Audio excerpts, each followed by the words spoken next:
You know what nobody wants to admit? The moment a man becomes a father, something shifts. Not in the romantic way people describe it, not in that Hallmark card bullshit where suddenly life has meaning.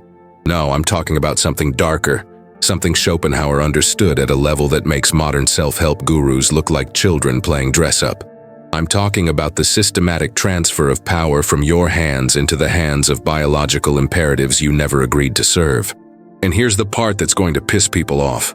The part that's going to have the comments section divided between people who get it and people who are already typing their outraged responses. Schopenhauer was right. Men without children don't just keep their power longer. They operate in a completely different reality, one where their will remains their own, where their resources serve their vision, not the biological machinery of species continuation. But let me be clear about something before we go further. This isn't about hating kids. This isn't about some bitter misanthrope telling you family is worthless. This is about understanding the mechanics of power, the cold architecture of how desire, obligation, and biological programming converge to reshape a man's entire existence.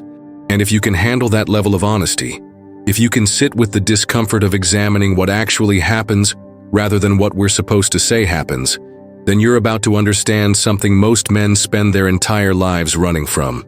Think about the last time you saw a man transform. Not gradually, not over years, but in that specific window between finding out he's going to be a father and the first year of that child's life. Watch what happens to his eyes, to the way he carries himself, to the decisions he makes. There's this moment, and if you've seen it, you know exactly what I'm talking about, where you can almost see the surrender happen in real time. It's not weakness, it's not failure. It's something far more insidious. It's the biological imperative overriding the individual will. Schopenhauer spent his entire philosophical career circling this truth like a shark circles blood in water. He understood that what we call love, what we romanticize as the highest human emotion, is often nothing more than the species using individual consciousness as a vehicle for its own continuation. The will to live, that blind, purposeless force driving all of existence, doesn't give a damn about your personal happiness, your individual goals, your carefully constructed vision of who you want to become. It wants replication. It wants continuation. And it will use every tool at its disposal, from sexual attraction to parental bonding, to ensure you serve its agenda rather than your own. Now here's where it gets interesting, and here's where most people will completely miss the point. When Schopenhauer talked about the suffering inherent in existence, he wasn't being dramatic.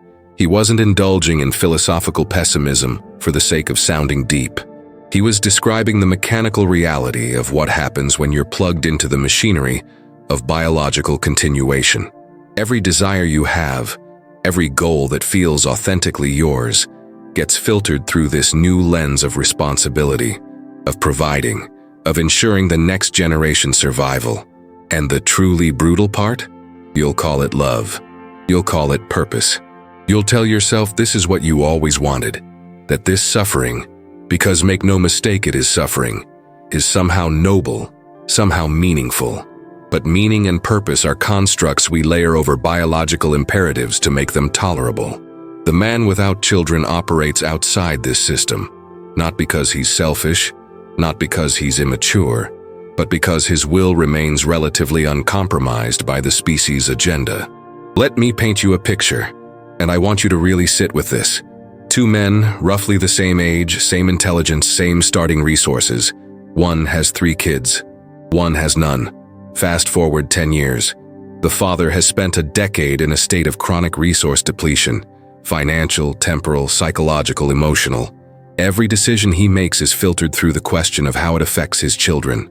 His career moves, his risk tolerance, his ability to pursue ventures that might fail, all of it recalibrated around the non-negotiable demands of dependents who didn't ask to exist, but whose existence now determines the boundaries of his possible. The childless man has spent that same decade compounding his resources, his skills, his network, his psychological bandwidth.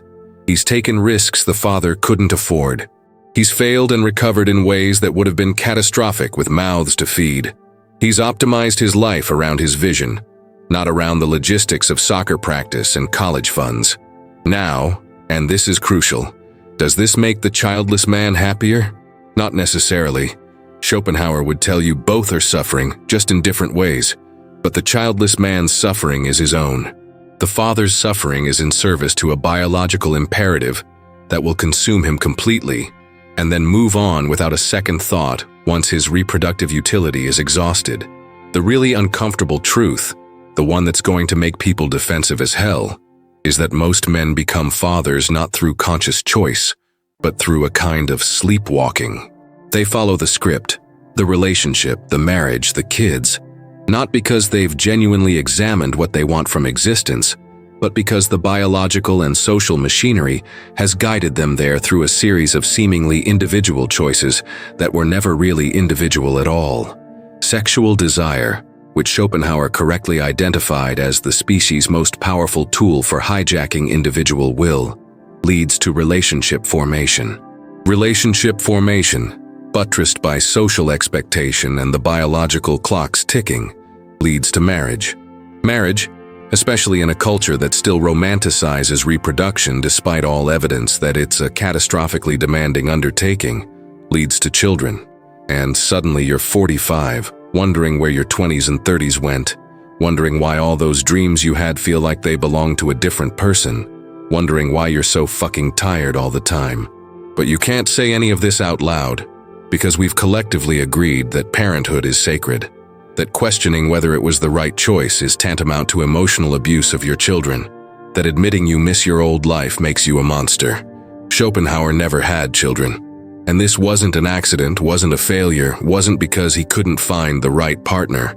It was a conscious recognition that his philosophical work, his actual contribution to human understanding, required a level of focus and resource allocation that would be impossible with the demands of family life. He saw through the romanticism, saw through the biological programming, and made a choice that preserved his autonomy at the cost of participating in what most people consider life's central meaning. And you know what? His work outlasted him by centuries. His ideas continue to influence millions. His power, the power of his intellect and will, remained concentrated and directed rather than diffused across the endless demands of raising children in a world that was, even then, hostile to human flourishing. This isn't an argument for everyone to remain childless. It's an argument for consciousness, for actually examining what you're signing up for, rather than sleepwalking into life's biggest commitment because everybody else is doing it and you're afraid of being left out. Here's something most people don't want to hear. Every father you know who seems genuinely happy and fulfilled, he's either lying, delusional, or has genuinely managed to convince himself that the suffering is worth it. And maybe it is. Maybe there's something in the connection with your offspring that transcends the resource depletion, the loss of autonomy, the death of spontaneity, the chronic exhaustion, the financial strain, the relationship deterioration that almost inevitably follows when children enter the picture. But let's be honest about the costs. Let's stop pretending that fatherhood is this unambiguously positive transformation that makes men better, stronger, more purposeful. For every man who finds genuine meaning in fatherhood, there are 10 who are quietly drowning, who've given up on their dreams, who've accepted that their lives are no longer their own, who've made peace with a future that's been predetermined by biology rather than chosen by will. And the tragic part? They can't even talk about it because we've created this culture where admitting that fatherhood is hard, that it's often unrewarding, that it sometimes feels like a trap, is treated as a moral failing rather than an honest assessment of reality. Where are you watching this from? I'm genuinely curious because this message lands differently depending on where you are in the world, what your cultural programming around family and masculinity looks like, whether you're in a place where choosing to remain childless is seen as acceptable or as a fundamental failure of manhood. Drop your city in the comments because I want to know where this conversation is happening, where these ideas are resonating, where they're causing the most resistance.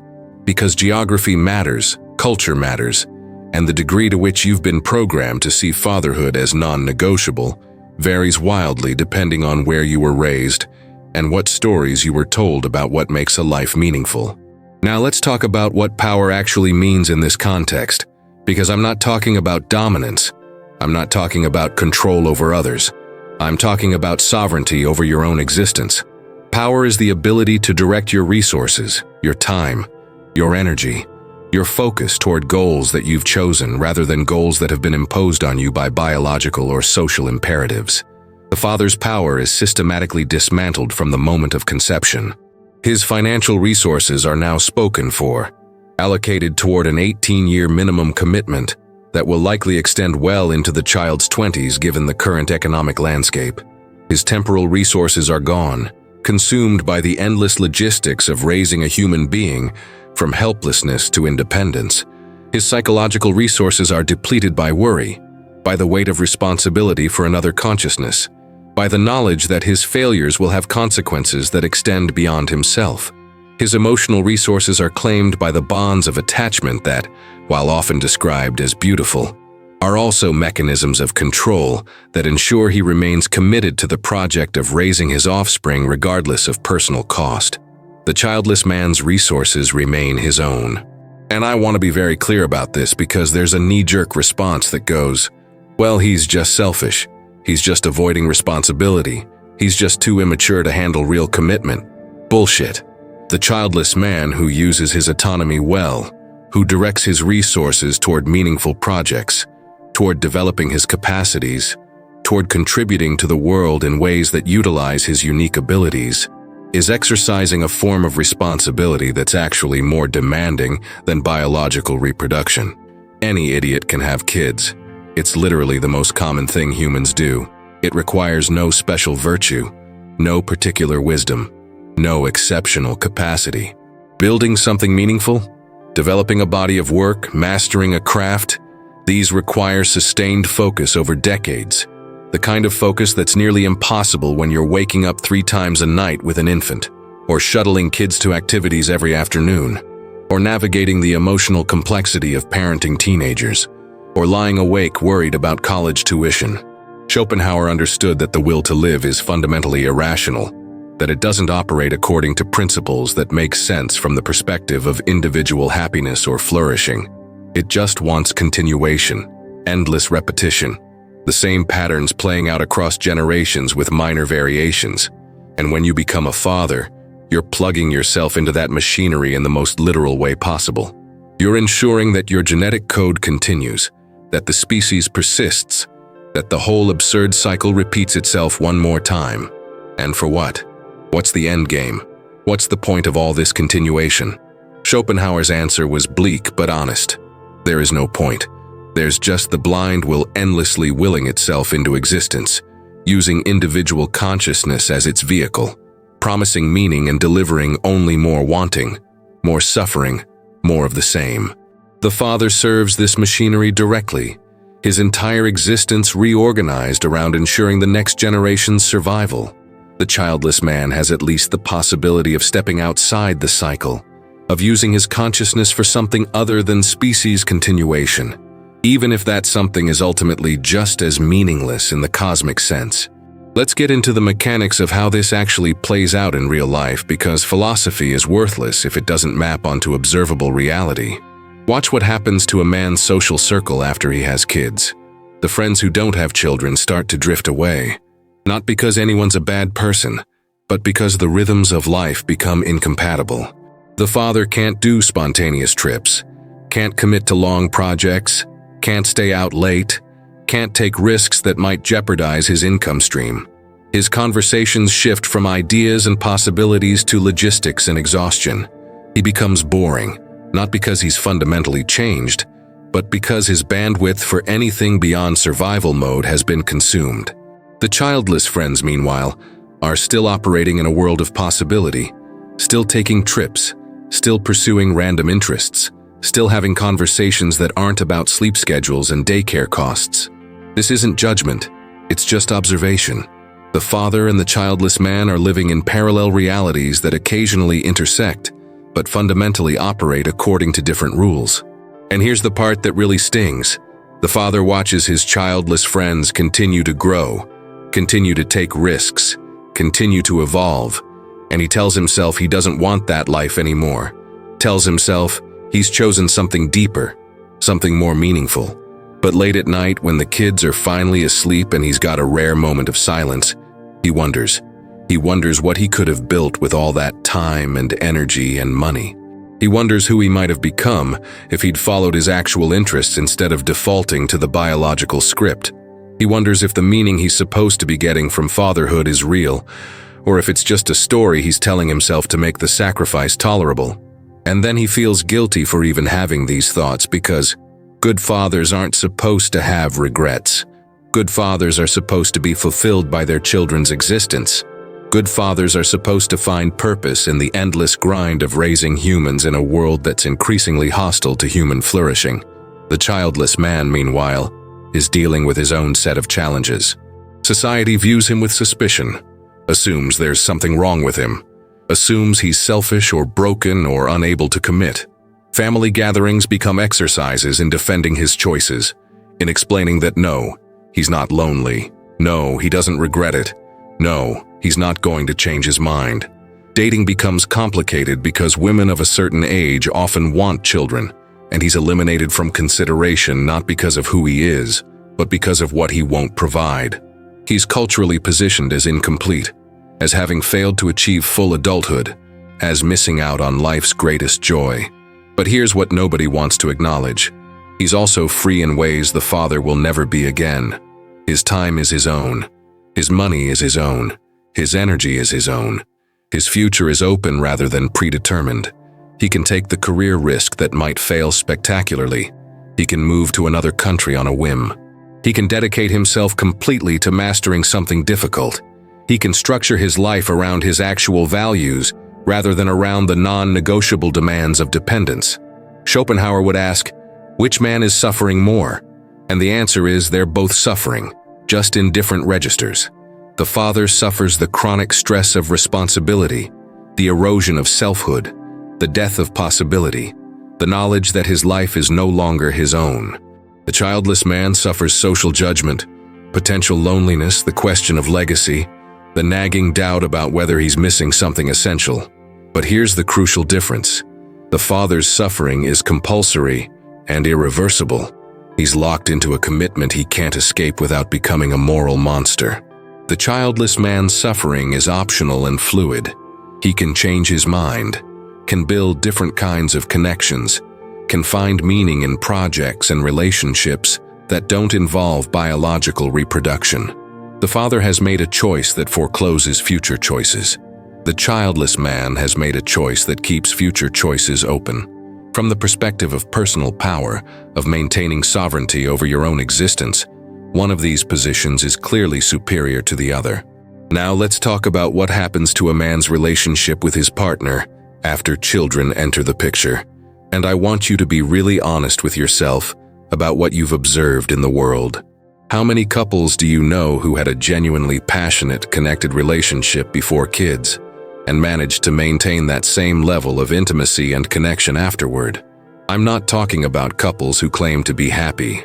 I'm not talking about people posting family photos on social media. I'm talking about actual, observable, sustained passion and partnership. The number is close to zero. What happens instead is a kind of functional coexistence organized around the logistics of child rearing. The woman's attention and energy are consumed by the children, especially in those early years. The man becomes a support system, a resource provider, a secondary attachment figure. The romantic and sexual connection that brought them together in the first place withers from neglect, from exhaustion, from the simple fact that neither person has anything left to give after meeting the endless demands of small humans who need everything from them. The father in this scenario is dealing with a particularly brutal form of loss. He's lost his partner as a romantic and sexual being. She's become a mother, which is a completely different role with completely different priorities. He's lost his own identity as an autonomous agent. He's now a father, defined primarily by his relationship to his children, rather than by his own qualities and achievements. He's lost his freedom, his resources, his time, his energy, all of it now allocated toward a project he can't abandon without destroying his family, and his own sense of himself as a decent human being. And he's supposed to smile through all of this, supposed to say it's all worth it, supposed to perform gratitude for a transformation he never consciously chose and might not actually want. The childless man in a long-term relationship, assuming he's found a partner who also doesn't want children, gets to maintain the romantic and sexual dynamic that brought them together. They're partners rather than co-parents, lovers rather than logistics coordinators. Their relationship can evolve based on who they're becoming as individuals, rather than being frozen in the roles of mother and father. Here's a thought experiment that's going to make people uncomfortable. Imagine you could see two possible futures for yourself. In one, you have children. You experience all the supposed joys of fatherhood, the first words, the school plays, the graduations, all of it. You also experience the chronic exhaustion, the financial stress, the loss of autonomy, the deterioration of your romantic relationship, the death of your dreams, the reorganization of your entire existence around other people's needs.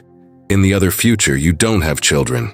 You maintain your freedom, your resources, your relationship with your partner, your ability to pursue your interests and develop your capacities. You also experience social judgment, potential loneliness, questions about meaning and legacy, the possibility that you're missing something profound.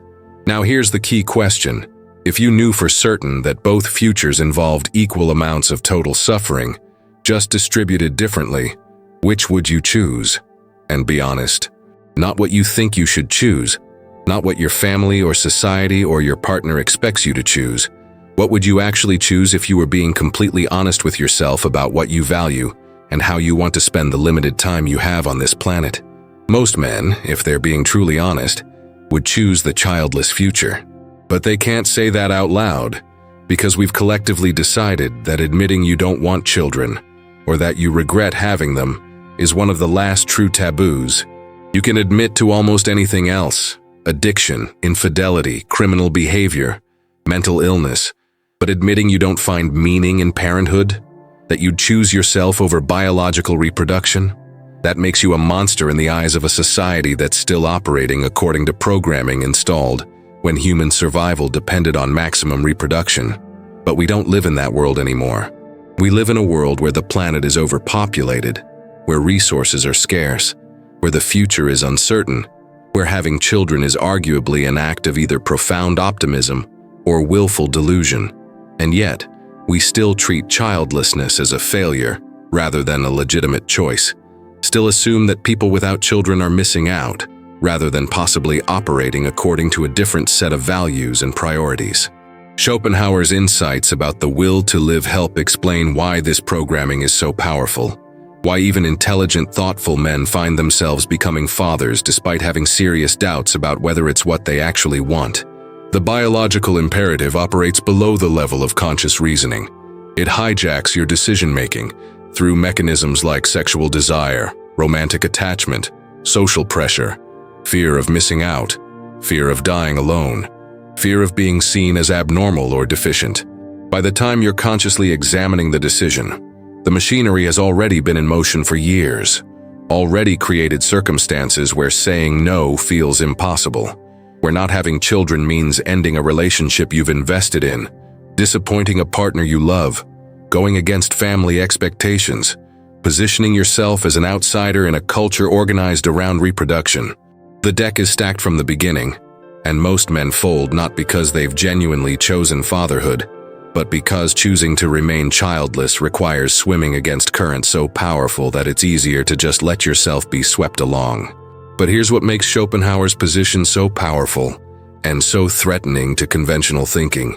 He's not saying reproduction is bad, or that people who have children are making a mistake.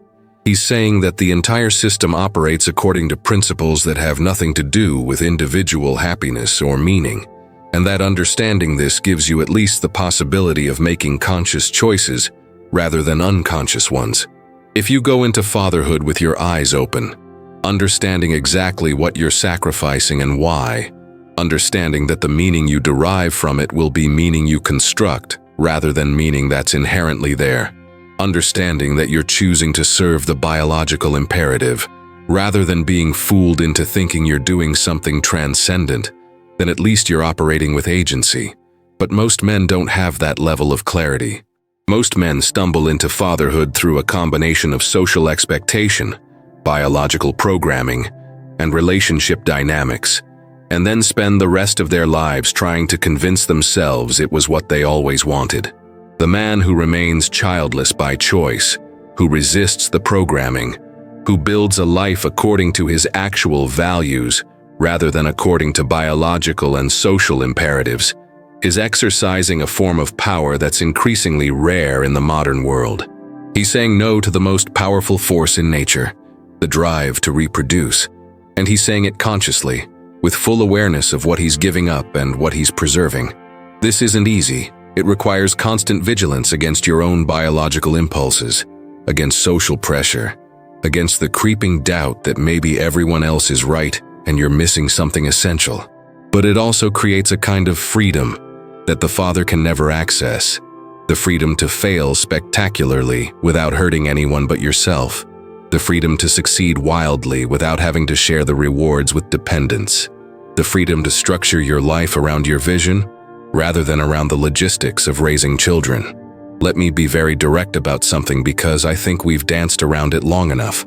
The reason this topic makes people so uncomfortable, the reason you're going to see defensive comments from fathers insisting their lives are fulfilling and childless people are missing out, is because acknowledging that childlessness might actually be the superior choice for maintaining personal power threatens the entire justification structure that parents have built around their sacrifices. If you've given up your dreams, your freedom, your resources, your time, your energy, your partnership, your identity, all of it in service of raising children, then you need to believe that sacrifice was meaningful, that it was worth it, that you're getting something back that justifies the cost. The possibility that you might have been programmed into making a choice that serves the species but not necessarily yourself is too threatening to examine honestly. So instead, you double down on the narrative that parenthood is inherently meaningful, that childless people are selfish or immature, that you wouldn't change a thing even though if you're being honest with yourself at 3 a.m, you absolutely would. The childless man represents a threat to this narrative simply by existing and thriving. Every childless man who's pursuing his interests, building meaningful work, maintaining passionate relationships, traveling the world, mastering difficult skills, living a rich and full life without biological reproduction, is proof that the emperor has no clothes, that maybe the whole parenthood is ultimate meaning thing is just a story we tell ourselves to make biological programming tolerable. This is why society works so hard to pathologize childlessness, to position it as a failure or a tragedy rather than a legitimate choice. Because if we admitted that you can have a meaningful, fulfilling, powerful life without reproducing, then we'd have to confront the possibility that a lot of people are suffering for no good reason, that they've been conned by their own biology into a commitment they never really examined, that the meaning they're experiencing is no more or less valid than the meaning the childless person is experiencing. It's just organized around different principles. Schopenhauer's genius was in seeing through all the romantic bullshit and identifying the mechanical reality underneath. The will to live uses consciousness to perpetuate itself, period. It doesn't care about your happiness, your fulfillment, your personal development, your dreams, your relationships, any of it. It wants replication, and it's developed incredibly sophisticated mechanisms for ensuring you serve that agenda: sexual desire, romantic love, parental bonding, social pressure, all of it working in concert to guide you toward reproduction, regardless of whether that's actually in your individual best interest. The man who understands this and chooses to remain childless isn't rejecting meaning. He's rejecting one particular construction of meaning in favor of constructing his own. He's keeping his power by refusing to transfer it to biological imperatives he never consciously agreed to serve. Now I want to address something directly because I know exactly what some of you are thinking. You're thinking this is just rationalization, that I'm trying to justify selfishness, that deep down everyone who remains childless regrets it eventually, that there's something profound about the parent-child bond that can't be replicated any other way. And you know what? Maybe you're right. Maybe there is something unique about that bond. Maybe there is a form of meaning accessible only through raising children. But here's the question you're not asking. Is that meaning worth the cost? Is it worth the systematic dismantling of your personal power? Is it worth the chronic exhaustion, the financial strain, the relationship deterioration, the death of spontaneity, the loss of freedom? For some people, genuinely, the answer is yes. But for a lot of people, maybe even most people, the honest answer, if they could admit it without social consequences, would be no. And that's okay. That doesn't make you a monster. That makes you someone who's actually examined what you value and made a choice accordingly. The power the childless man retains isn't just about time and money and freedom, though those are significant. It's about psychological sovereignty, about maintaining ownership over your own narrative, about building a life that reflects your actual values rather than values that have been programmed into you. The father's narrative is largely written for him. He's supposed to sacrifice for his children, supposed to find meaning in their achievements, supposed to measure his success by their well-being rather than by his own development. There's a script, and deviating from that script brings judgment and condemnation. The childless man has to write his own script, has to figure out what makes a life meaningful without falling back on the default answer of reproduction, has to build connections and purpose and legacy through means other than biological continuation. This is harder in some ways, requires more creativity and intentionality, but it also means the meaning he finds is actually his rather than something imposed by biological and social programming. So here's what I want you to take from this. Whether you have children or not, whether you want children or not, the question you need to ask yourself is whether you're making conscious choices or whether you're being swept along by forces you don't fully understand and haven't genuinely examined. If you're going to become a father, do it with your eyes open, understanding exactly what you're sacrificing and why, understanding that the meaning won't be handed to you but will have to be constructed through intentional effort, understanding that you're choosing to serve the biological imperative, rather than being tricked into thinking it's something more transcendent than it actually is. And if you're going to remain childless, own that choice completely. Build a life so rich and meaningful that it's obviously a legitimate alternative to reproduction. Resist the social pressure to feel deficient or incomplete. Understand that you're exercising a form of power that's increasingly rare and increasingly valuable in a world that's trying to program everyone into the same narrow script. Schopenhauer maintained his power by refusing to participate in the machinery of reproduction, by directing his resources toward philosophical work that outlasted him by centuries, rather than toward biological continuation that would have consumed those same resources and produced outcomes far less significant than his intellectual legacy. He saw the trap, understood the mechanics, and made a conscious choice to preserve his sovereignty at the cost of participating in what society considers life's central meaning. Whether that was the right choice is something each person has to decide for themselves. But the fact that it was a conscious choice, made with full awareness of the costs and benefits, rather than an unconscious submission to biological programming, is what made it an exercise of genuine power. Write in the comments right now, "I choose power over programming," because that simple act of declaring your awareness, of acknowledging that you understand the machinery you're operating within, is the first step toward actually making conscious choices rather than unconscious ones. Then subscribe to this channel because we're going to keep having conversations that nobody else is willing to have. Conversations that examine the uncomfortable truths about how life actually works, rather than how we're supposed to pretend it works. Hit that like button because engagement tells the algorithm to show this to more people who need to hear it. More people who are questioning the default script. More people who are ready to examine their choices honestly rather than just following the path of least resistance. And stay tuned because the next conversation we're having is going to make this one look tame. We're going into territory that's going to challenge everything you think you know about purpose and meaning and what makes a life worth living, and you're not going to want to miss it.